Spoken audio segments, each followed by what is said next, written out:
escuela bíblica, a este estudio. Te pedimos que nos des gracia para entender.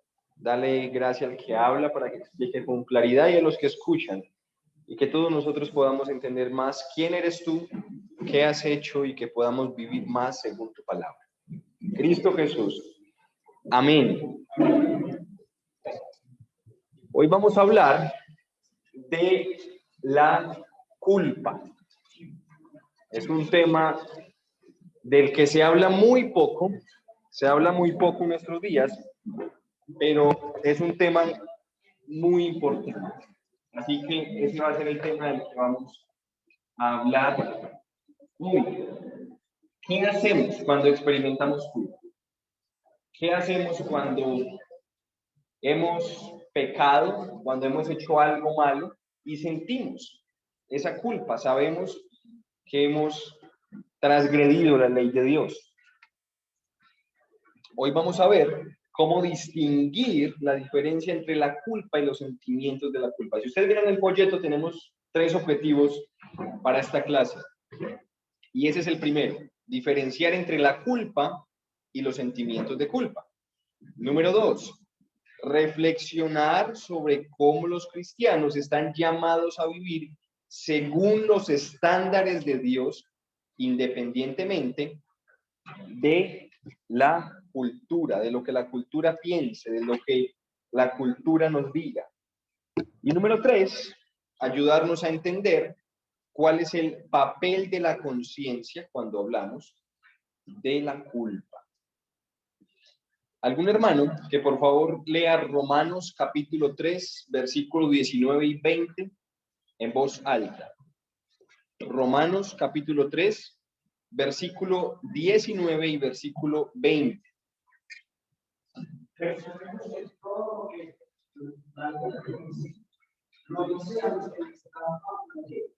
Para que una falta se siente en todo el mundo tiene bajo el juicio de Dios. La gente las obras de la ley y inclusive más se causa de la mujer, porque por medio de la ley es el conocimiento del pecado. Amén. La ley nos muestra qué es lo que está bien y qué es lo que está mal. Y dependiendo si obedecemos o no esa ley, es cuando llega la culpa.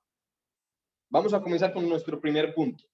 El problema de la culpa es universal, debilitante y paralizante para nuestro crecimiento personal. Pablo nos dice que toda la humanidad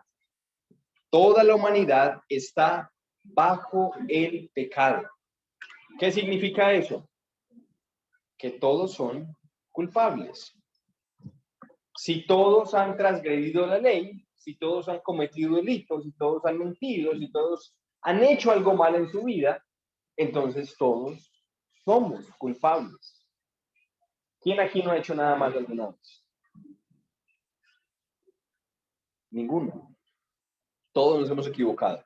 Y por lo tanto, somos culpables. Entonces, la culpa es un resultado. La culpa es el resultado de la transgresión, el resultado del pecado, el resultado de la desobediencia. Ahí es cuando viene ese sentimiento de culpa. Los incrédulos usualmente tratan de negar la realidad de la culpa, aunque saben en el fondo y luchan con una culpa que no ha sido resuelta.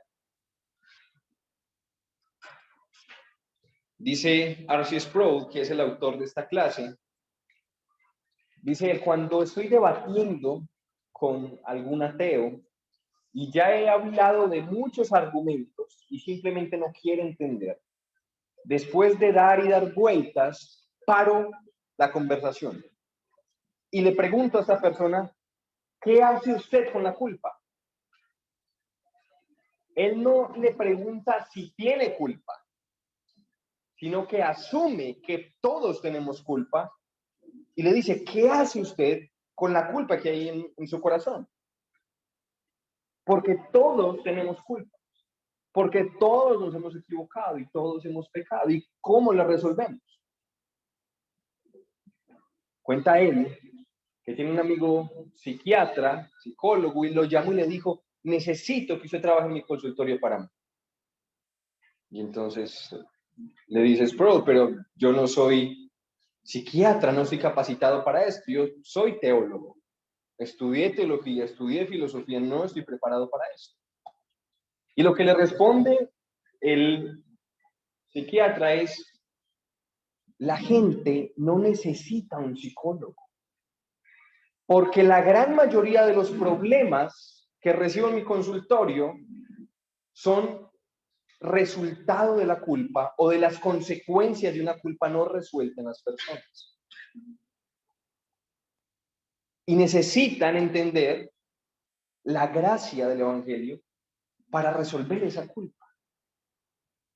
Sin Dios es imposible resolver esa culpa. Sin Dios es imposible olvidar y borrar un pasado oscuro. Sin Dios es imposible poder limpiar el corazón verdaderamente. Ahí está ese peso, con el que muchos cargan y tratan de ahogarlo y tratan de esconderlo y tratan de silenciar esa voz interior que les dice, pecaste, hiciste lo malo.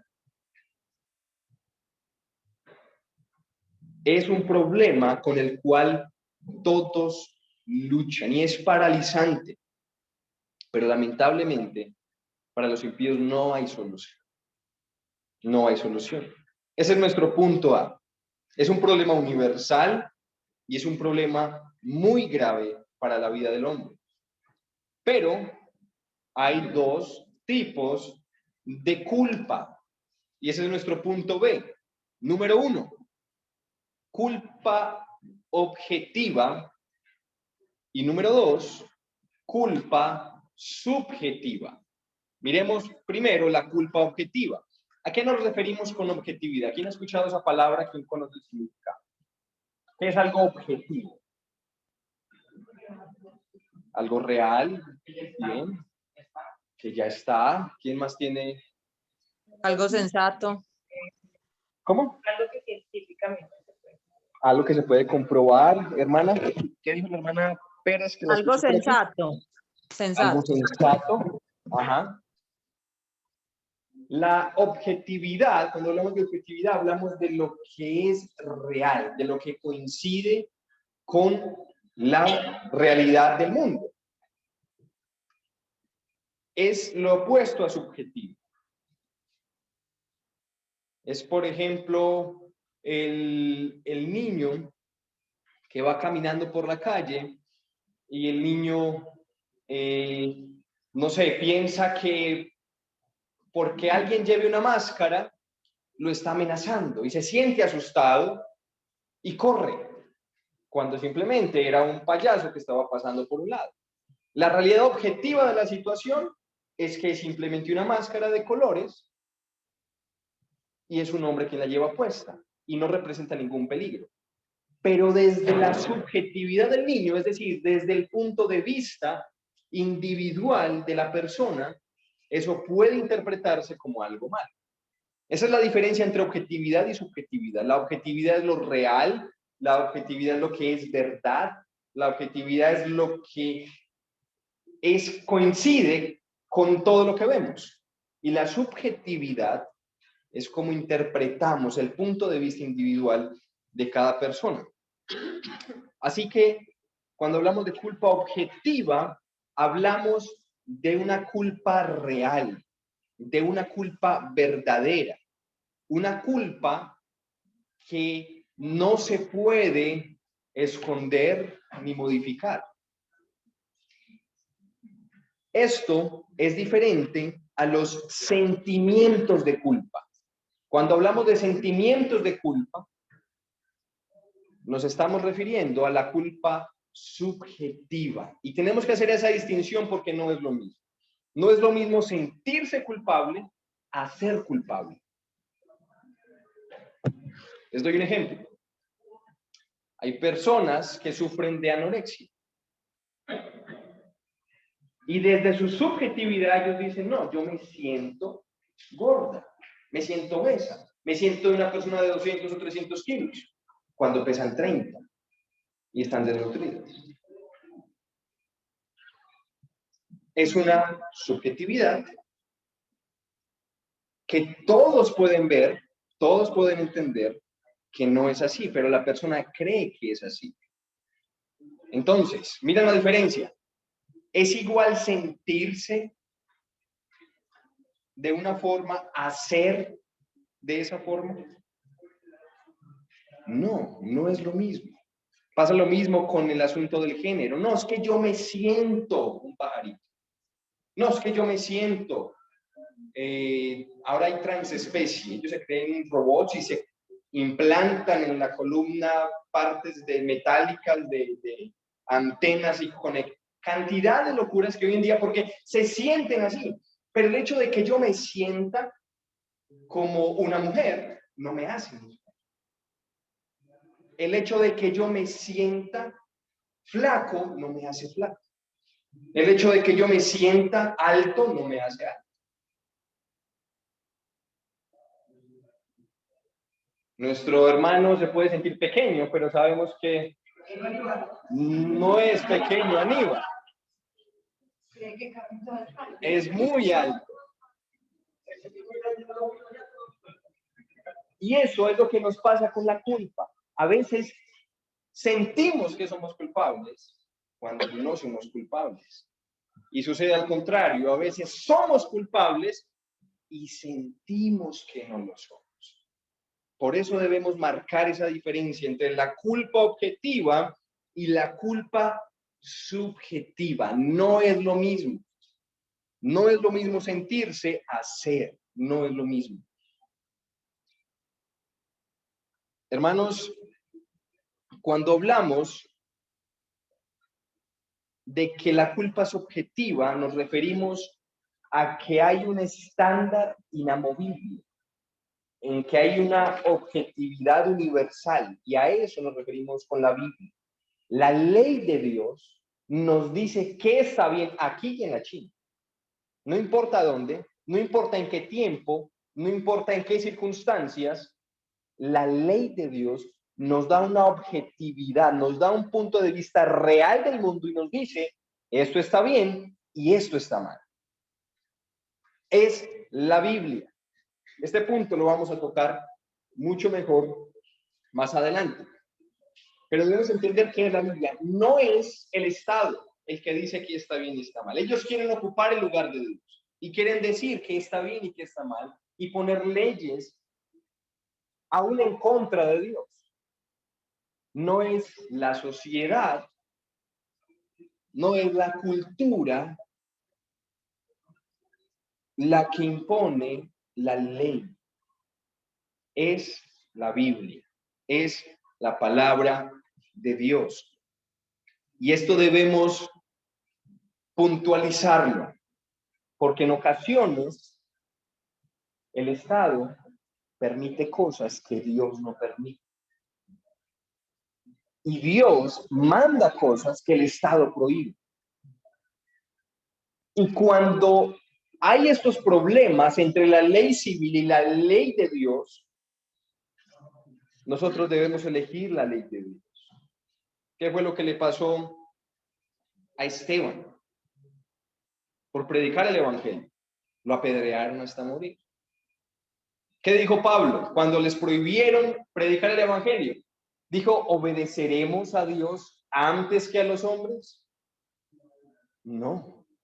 Aunque nos azotaron, aunque nos golpearon, aunque hicieron cantidad de cosas con nosotros, vamos a seguir predicando la palabra de Dios, porque la ley de Dios está por encima que la ley de los hombres. ¿Saben qué significa esto? Que vamos a ser culpables ante el Estado, pero no ante Dios. Y ahí no hay problema. Si el mundo, y si el Estado, y si la cultura, y si la sociedad me tiene por infractor o me tiene por delincuente, cuando yo estoy obedeciendo a Dios, no hay problema. El problema está cuando yo obedezco al Estado en algo que Dios ha prohibido. Porque voy a ser inocente ante ellos, pero ante el Rey de Reyes y Señor de Señores, gobernante de gobernantes, ante Él voy a ser culpable. Ese es el verdadero problema. De hecho, si nosotros miramos los tribunales no se adaptan a los sentimientos de la culpa del hombre. Regresando a nuestro punto anterior. ¿Qué diríamos nosotros si a este tipo leal que acaba de matar a la mamá y al hermano llegara al tribunal y dijera, no me siento culpable, por lo tanto yo no soy culpable? Si el juez dijera, está bien, y lo dejara libre, todo el país se levantaría. Nadie estaría de acuerdo. Pero eso es lo que a veces intenta el hombre hacer. Decimos, aunque he pecado y aunque he hecho mal y aunque sé que ofendí a Dios y su ley, no me siento mal por eso. Y creemos que por no sentirnos mal, todo está bien, o que no hay culpa. Hermanos, la culpa no depende de los sentimientos de nadie. Y no depende del gobierno ni siquiera. La culpa es el resultado de la transgresión de Dios. Pasemos a nuestro punto número C. Los estándares morales y éticos de la sociedad cambian constantemente. Hermano, el mundo cada vez más inventa leyes nuevas y saca leyes nuevas, y hay revoluciones que van y vienen a lo largo de la historia tratando de imponer este relativismo. Por ejemplo, la revolución de los años 60 en Estados Unidos. Se levantaron las feministas a decir, nosotras debemos valer. Y para ellas el valor está en ser como un hombre. Y es ilógico. O sea, para mí el valor está en que en que me digan que tengo la misma fuerza que un hombre, la misma capacidad de un hombre y lo mismo que puede hacer un hombre. Y a fin de cuentas se perdió la feminidad. En los 60 también vino esta ola a favor del homosexualismo. Vinieron las drogas, el movimiento hippie y cantidad de filosofías que se referían, que lo podemos resumir en una sola frase. Tengo derecho a hacer lo que yo quiera, que hoy en día es normal. Porque han pasado años después de esa revolución y todo el mundo piensa hoy, yo puedo hacer lo que a mí bien me parece. Y había una contradicción, porque estos mismos jóvenes que estaban saliendo a las calles a protestar en contra de las guerras, a protestar a favor de los derechos humanos, a protestar a favor de la vida, entre comillas, eran los mismos que se drogaban hasta morir de sobredosis. Eran los mismos que desataron su lascivia y en esos años las enfermedades venéreas mataron a millones. Eran los mismos que se perdían en alcohol y destruían sus cuerpos, contradiciendo todo lo que decían protestar. No, yo quiero que la guerra termine y yo quiero que los derechos humanos sean salvaguardados y yo quiero la paz para la sociedad. Pero al mismo tiempo destruían sus cuerpos.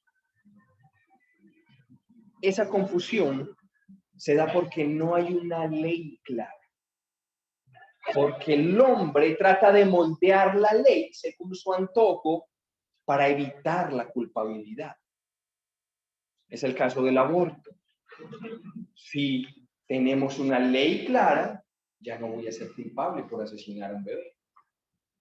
Quieren huir de la culpa, quieren huir del juicio. Y por eso tratan de imponer este tipo de leyes. Pero es ahí cuando volvemos a decir que no se define la culpa por la ley de los hombres, sino por la ley de Dios. Y aunque todo el mundo esté de acuerdo en algo, si Dios dijo es pecado, nadie va a poder librarse de la culpa, aun si no se sienten culpables. Hay sociópatas, psicópatas que asesinan y hacen cantidad de cosas y no se sienten mal. ¿Eso los hace inocentes? No, siguen siendo culpables, responsables y deben pagar y pagarán ante Dios por cada pecado y delito que cometieron.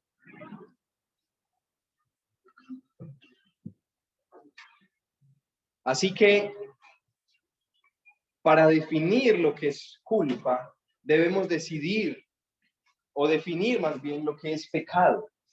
Y para definir lo que es pecado, debemos definir la ley. Miren cómo funciona. Si modifico la ley, modifico el pecado o la transgresión, y si modifico el delito, entonces modifico la culpa. Como no quiero sentirme culpable, entonces debo evitar el delito. Y para evitar el delito, cambio la ley. Hermanos, cambiar la ley no me va a hacer menos culpable. Porque la ley no es la que se escribe en papeles, sino la que Dios escribió en el corazón de cada uno. Todos sabemos qué está bien y qué está mal. Y aún el niño tiene remordimiento cuando desobedece y hace lo que le dijeron que no hiciera. Él se esconde porque él entiende. Le enseñaron la Constitución a ese niño donde dice que no se debe robar. No. Dios puso en su corazón y en el de todos nosotros una conciencia que nos dice qué está bien y qué no está bien. Mensajera de Dios. Sí, mi hermano. O sea, pues yo entiendo así, o sea, la culpa nos digo ya cuando esa palabra nos crea como ese sentimiento de que somos culpables. Claro, la culpa es como el dolor. Sí. Cuando yo, exactamente, nos advierte, cuando a mí me comienza a doler, recuerdo hace unos años, me comenzó un dolor muy leve, pero fue aumentando y fue aumentando y fue aumentando hasta que tuve que ir al hospital y era apendicitis. ¿Qué pasa si yo no tengo el dolor? No siento que hay algo mal en mi organismo, se convierte en peritonitis y eso me mata, muero. Así que la culpa funciona igual, aunque es incómoda en nosotros, nos incomoda, nos hace sentir mal, es lo que nos lleva a Dios. Es lo que nos abre los ojos y nos hace entender, estás mal, vas por donde no debes ir y debes corregirlo porque si no vas a morir, vas a traer consecuencias para tu vida. Es lo que hace la culpa. Así es, Dios lo puso en el hombre como advertencia para que el hombre entienda lo que debe hacer. Cuenta Sproul la historia de una jovencita que vino a pedirle consejería y le dijo, he estado cometiendo fornicación con mi novio. No nos hemos casado aún y hemos estado en relaciones fuera del matrimonio. Fui a hablar con el capellán de mi universidad y lo que me dijo fue, no hay de qué sentirse mal. Lo que sucede es que estamos bajo la opresión de una ética muy antigua, de una ética que ya hoy no sirve para nada y por eso te sientes oprimida. Así que no te preocupes, tú puedes hacer como bien te plazca. Se supone que era el guía espiritual, porque tú eres libre de hacer como quieras y no debes sentirte mal por eso. No debes estar esclavizada bajo una ética antigua. Entonces viene la jovencita y le dice, él me dijo esto y yo he tratado de pensar en cómo no sentirme mal, pero la culpa sigue ahí. Y sigue el dolor en mi corazón porque conozco la palabra de Dios. Y aunque he luchado en contra de mi conciencia, sigo sintiéndome mal. ¿Qué hago? ¿Qué hago con la culpa en mí? Arces Pro le dice, felicitaciones. Qué bueno que te sientes culpable. Y ella le dijo, ¿por qué? Dijo, porque te sientes culpable y eres culpable en realidad. Y eso es bueno. El problema es cuando eres culpable y no sientes que eres culpable. Porque se cauteriza la conciencia. Y entonces el pecado se vuelve algo común. Transgredir la ley de Dios ya no tiene valor al parecer. Hermanos, como cristianos, estamos llamados a vivir de acuerdo a la ley de Dios, sin importar la perspectiva del mundo. Porque es la ley, lo único, la palabra de Dios, lo único que nos puede hacer libres de verdad. La gente piensa, no, la Biblia es un libro lleno de reglas y de... Yo prefiero vivir mi vida libre. Y su vida libre es una vida esclavizada al pecado, al sexo, a las drogas, al alcohol y a cuanta cosa ellos creen que son libres, cuando son esclavos de sus deseos y placeres. En Dios, obedeciendo la palabra de Dios, entendemos la libertad, porque la libertad no es hacer lo que yo quiera, eso piensan muchos. La libertad es hacer lo que debo hacer, no lo que quiero hacer. Y cuando hago lo que debo, lo correcto, estoy haciendo para lo cual yo fui diseñado y cumplo mi propósito en eso. Fuimos diseñados para obedecer a Dios y por eso ahí somos libres, porque ahí está nuestro significado, ahí está nuestra razón de ser. Cuando pecamos,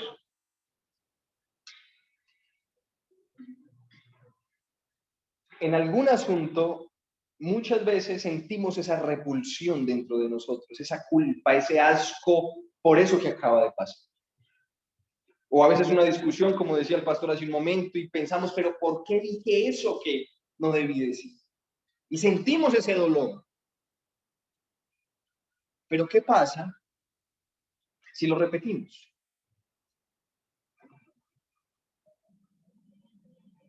Y luego lo volvemos a hacer. Y lo volvemos a hacer. Y lo volvemos a hacer. ¿Saben qué pasa? Cada vez es menos el dolor. Cada vez es menos la repulsión que siento hacia eso.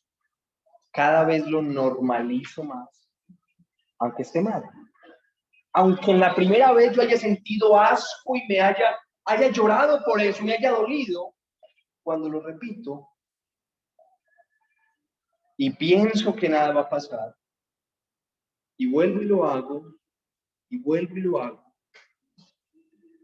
callamos la conciencia e intentamos aniquilarla. Nos está diciendo que algo está mal, pero la torcemos. Y por eso, aunque la conciencia es la mensajera de Dios para decirnos qué está bien y qué no está bien, aunque es mensajera de Dios, no podemos confiar en nuestra conciencia, porque nuestra conciencia puede ser sometida a nuestra propia manipulación. en nuestro corazón pecaminoso. Y podemos sentirnos bien por algo que Dios dice que está mal.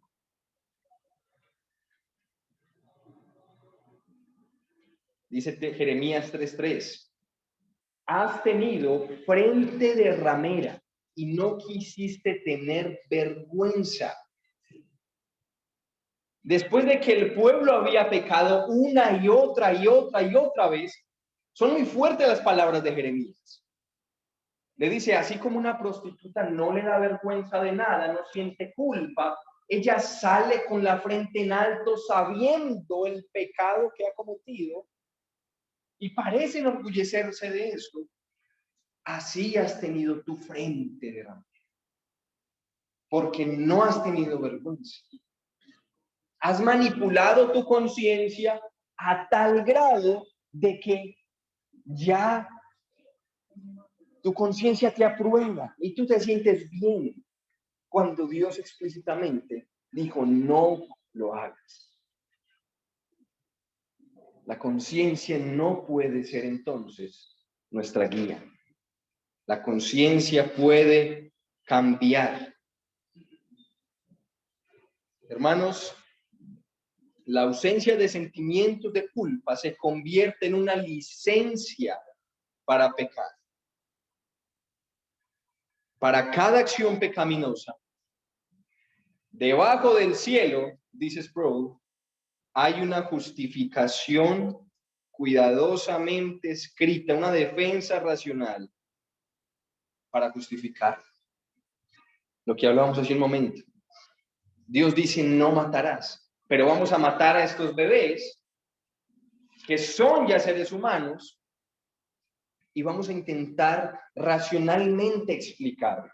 Y hay expertos en aborto. Entonces vamos a hablar de cómo él todavía es nuestra persona y a forzar la naturaleza misma para que encaje en nuestra ley y poder ser libres de la culpa.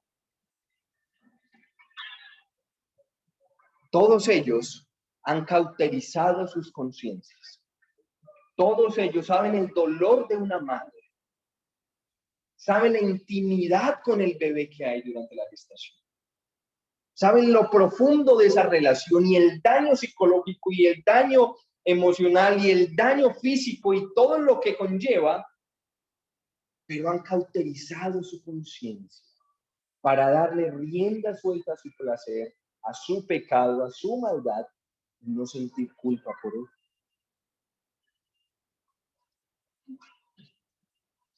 Simplemente no es posible.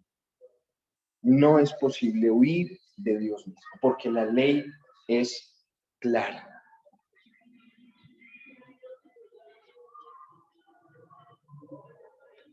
Así que debemos tener mucho cuidado con nuestra conciencia cuando hemos intentado manipularla. Miremos el ejemplo de David. Hombre conforme al corazón de Dios, amigo de Dios, santo, vivía obedeciendo la ley, meditando en Dios, en su palabra. Cuando tuvo a Saúl, su enemigo, ahí para poder asesinarlo, no lo hizo, no cobró venganza, un hombre recto. Pero estando un día en el palacio, cuando debía estar en la guerra, de hecho hay entre paréntesis, el pecado y el pecado sexual muchas veces viene cuando no estamos haciendo lo que deberíamos estar haciendo. David estaba haciendo pereza. Dice que todos los reyes era una batalla donde debían estar. Y él dijo, vaya, yo me quedo aquí en el palacio. Y simplemente estaba de ocio, paseándose por el palacio, cuando vio a esta mujer. En ese momento, él pudo haber orado a Dios y haberle pedido que lo ayudara. ¿Qué hizo David? Cauterizó su conciencia, la silenció y mandó a traer la mujer y se acostó con ella. Y luego dijo, para solucionar el problema, porque esto es adulterio, porque ella está casada, voy a matar al esposo. Y como políticamente él era la máxima autoridad, envió a este general al frente de batalla, a este soldado, y lo mataron. Pasó mucho tiempo, él la tomó por esposa, y viene el profeta. ¿Qué le dice el profeta? ¿Quién recuerda la historia? ¿Cuál es la historia que le cuenta el profeta? La ovejita. ¿Qué dice sobre la oveja?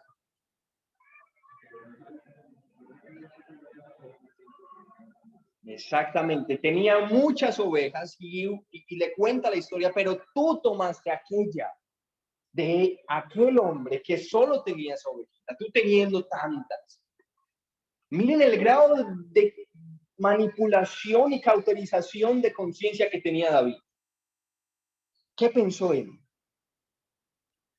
Ese hombre no puede estar en mi reino. ¿Quién es para juzgarlo? ¿Quién es para ir por él? Ni siquiera se reconoció.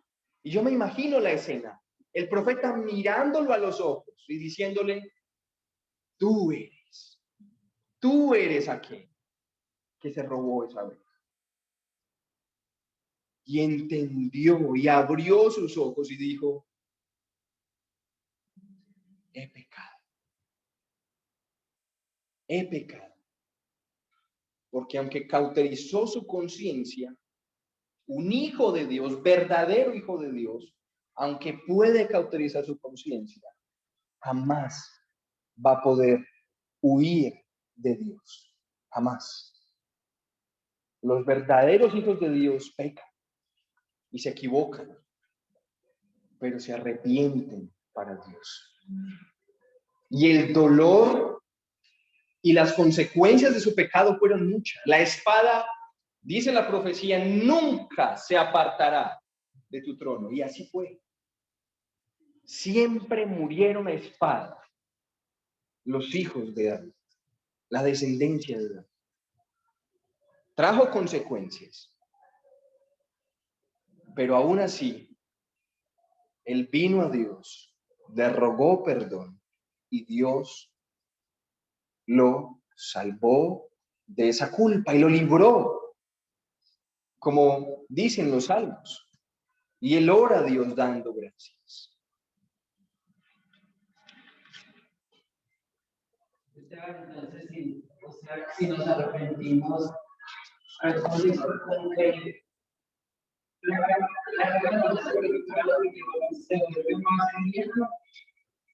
Cuando nos arrepentimos, lo que hace el Espíritu Santo es tomar el pecado por el cual nosotros somos culpables y por el cual debemos recibir juicio y llevarlo a Cristo.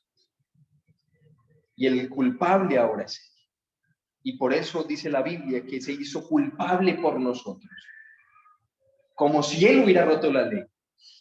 Pero Él toma nuestro pecado y juntamente con el pecado el castigo y la culpabilidad. Y siendo el más inocente, dice la Biblia, se hizo culpable, maldito, siendo bendito. Y murió por nosotros. Es ahí donde entra Cristo. Porque Él es el que nos libera de la culpa. Y cuando lleguemos al cielo, llegaremos en el nombre de Cristo. Y por eso cada vez que oramos a Dios decimos en Cristo. Escondidos en Cristo. Dios no ve a Esteban, no ve a Juan, no, Él ve a Cristo. Y por eso Él puede escucharnos y podemos tener comunión con Él, porque no nos ve como culpables.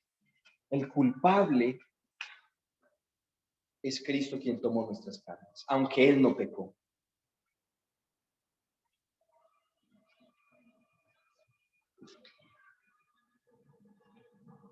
Y para solucionar la culpa, entonces, tanto la culpa objetiva como la culpa subjetiva deben unirse. Eso fue lo que pasó en David. Hay una culpa que no se puede negar, porque la ley de Dios es clara.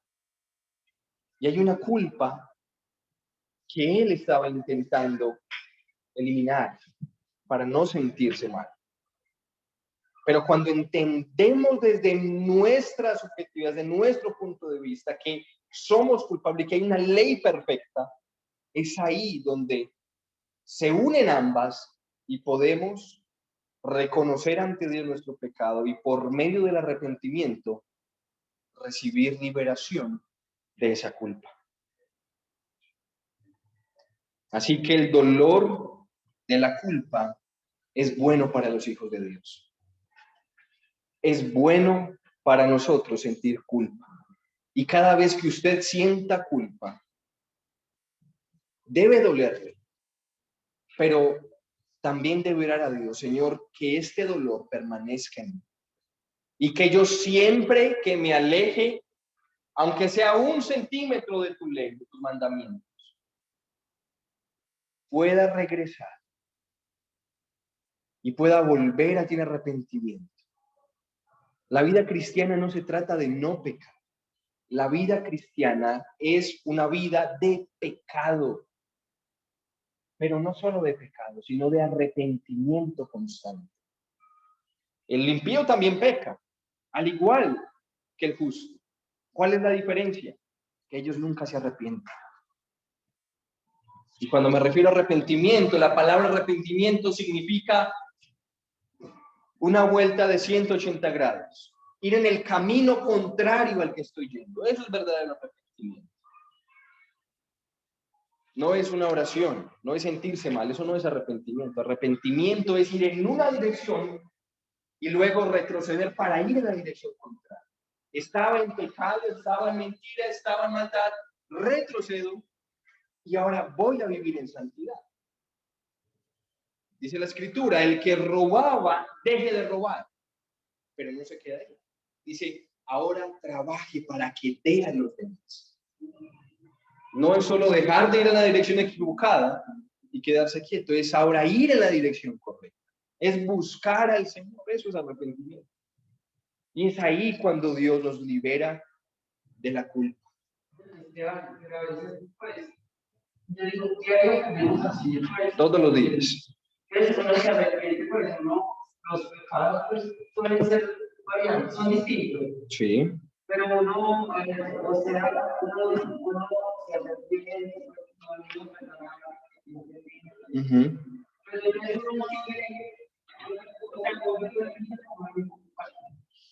Claro, no significa que uno no vaya a volver a pecar en la misma... Claro. El problema está cuando ese pecado se convierte en un hábito para mí. Y yo hago del pecado un hábito y ese hábito, aunque sé que está mal, empiezo a hacerlo constantemente y empiezo a neutralizar mi conciencia con una oración. Supongo, no, Señor, perdóname, porque hoy dice, sabiendo que lo hice conscientemente y que lo estoy haciendo habitualmente. Ese es el peligro. El creyente verdadero lucha con su pecado, pero para mostrarte que hay una verdadera santificación, no es la misma constancia. Si yo pequé en esto, no voy a pecar cada 2 minutos en lo mismo. El creyente que está intentando luchar, peca cada vez menos y cada vez menos. Y una vez mortifica un pecado, no es glorificado. A este lado de la eternidad no. Ve otro pecado en él que no había visto antes. Y ahora debe comenzar a luchar con eso. Algunos pensábamos que éramos muy santos hasta que nos casamos. Y entonces uno llega a una nueva etapa de la vida y uno dice, wow, no conocía esto de mí. O llegan los hijos. O llega la enfermedad. Y Dios permite diferentes pruebas para moldearnos en todas esas áreas donde hay pecado que ni siquiera sabemos. Pero nosotros no podemos entender todo el mal que hay dentro de nosotros. Imaginen nuestro corazón como esta habitación. Imaginen que está oscura, absolutamente oscura, no se ve nada. Cuando somos salvos, Dios abre una ventana y entra la luz. Y vemos, justo en el lugar donde está la luz, lo que hay. Entonces vemos el pecado, vemos todo lo que está mal porque hay luz aquí en mi corazón, escucho por la palabra que eso está mal, y el cristiano comienza a trabajar y comienza a sacar todo lo que está mal. Pero una vez limpió lo que cree el que de su corazón, se acerca más a Dios y entra más luz y ve más pecado y dice, pero ¿qué pasó? Yo pensé que ya había eliminado todo. Y es ahí donde hay otras etapas y dice, pero no sabía que yo me iba a enojar, pero no sabía que yo iba a hacer esto o aquello. Y entonces seguimos trabajando y seguimos limpiando el pecado de nuestro corazón, y cuando nos limpiamos por medio de la palabra, la santificación, mortificación del pecado, orando al Señor, nos acercamos más a Dios y más luz entra y más pecado podemos ver. Hermanos, si nos expusiéramos totalmente ante Dios, ¿por qué cree usted que Dios le dice, no puede haber hombre que vea a Dios y viva? Porque es tanta nuestra maldad que la luz nos mataría. Así como, no sé si han visto esos mineros que se derrumban las minas y después de mucho tiempo los sacan, ellos no pueden ver el sol, porque quedan ciegos, han vivido tanto tiempo en la oscuridad que deben tener unas gafas especiales por semanas y meses hasta que se adapten a la luz. No podemos exponernos ante Dios, porque si no vamos a morir. ¿Qué le pasó a Isaías? No murió porque Dios mismo envió un ángel para purificar. Pero si nos exponemos ante Dios, en nuestro pecado vamos a morir. Y por eso nosotros vamos en un proceso lento. Y Dios cada vez nos va santificando un poco más y nos va llevando un poco más. Y el pastor nos predica una doctrina nueva y aprendemos algo nuevo en la escuela y leemos la Biblia en la semana y escuchamos una enseñanza y cada vez aprendemos más del Señor y miramos qué áreas de nuestra vida debemos corregir y vamos siendo perfeccionados, como dice la Escritura, a la altura de ese varón perfecto que es Cristo Jesús.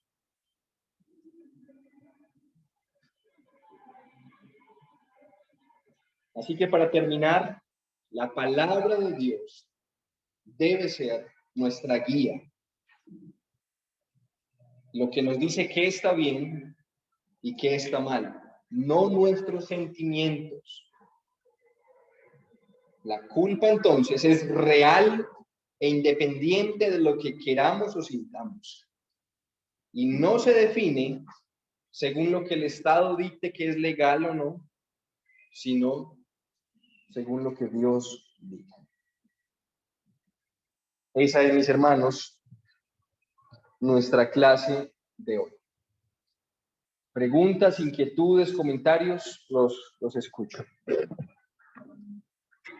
Mi hermano Andrés, ¿podemos parar ya la grabación?